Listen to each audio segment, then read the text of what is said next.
Well, she actually had something happen to her yesterday where someone just kind of like touched her. Oh, yeah. Something happened to my sister where a dude just kind of went and hugged her.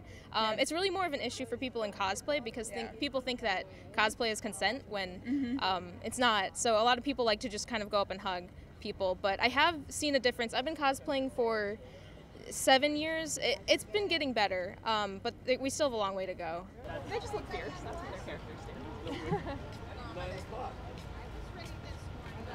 I think they just associate you more like with the character and a little bit more like an object because they don't know you, they don't really talk to you, they just kind of see you and like what you're presenting. Want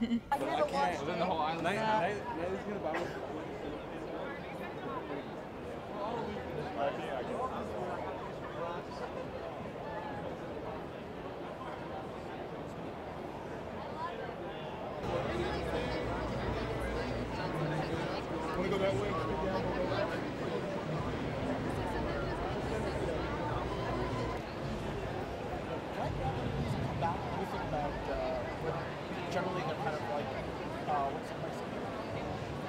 In the past, I mean, some of them, you know, whether it's a cosplayer or someone who's a booth babe, as they used to call it, which also created a lot of problems for a while,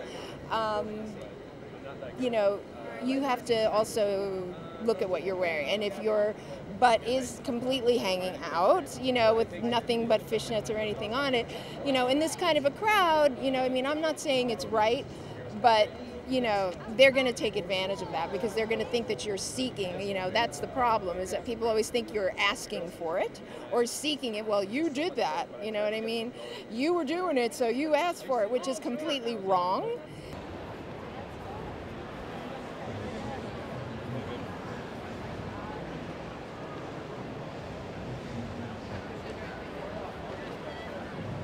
I did have a lot of catcalling that con.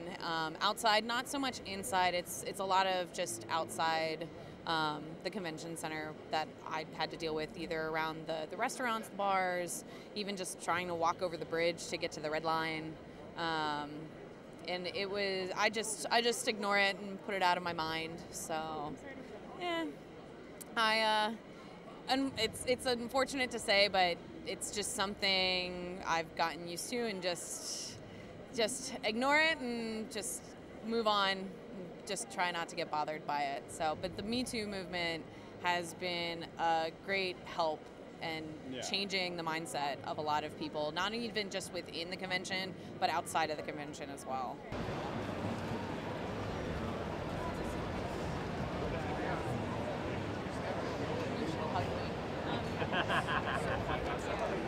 Brother! Not really, but I do feel like most of the cosplay that I've seen before, people would just go ahead and like hug them right away, and now people seem to have more of a respect of just like, oh, is it okay if like I take a picture with you, or just, I don't know, there's like a respect there that I haven't seen last year, so.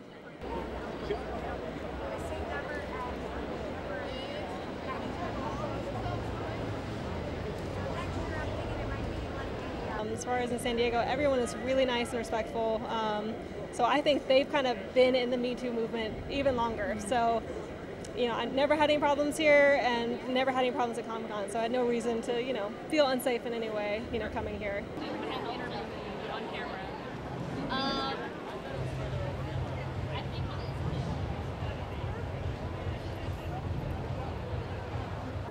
I'm noticing a lot of changes in the industry, with the, you know, the Me Too. There's a lot of more camaraderie with women that I've noticed, and a lot more kind of girl power. This is a male-dominated industry, and I am full of a lot of not necessarily sugar and spice, more vinegar and the other thing. We did this for the Disney Gallery, and so last year I had a Kermit piece out, and this is the first time these were printed. This year is actually the Haunted Mansion, and then the next year I'm going to do a Conan piece we did. You know, it's interesting because fans will come up, and because you're behind a booth or whatever, they assume you're the booth babe. So they think it's, you know, just because you look a certain way, that it's okay to maybe treat you lesser. 1, 2, 3. Okay, I took a bunch. Thank you so much. Thanks, guys. It is important that the Comic-Con should do like actions Yeah, when like I stuff like think- that happens. Make a statement of it. Yeah, and I'm a huge Nerdist reader. It's the one I go to almost every morning to see about nerd news. I think Nerdist.com and Comic-Con made the right decision by looking into it further. I know that there have been other reports that have come out because I've always been a big Chris Hardwick fan as well, and it's read as it goes for me, but I think everyone made the right choice by not having it happen this year. So Definitely really upsetting.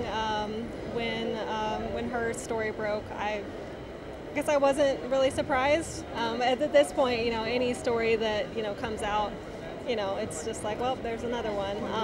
So I'm really glad that Comic-Con took him off the panels and brought in Yvette Brown for The Talking Dead.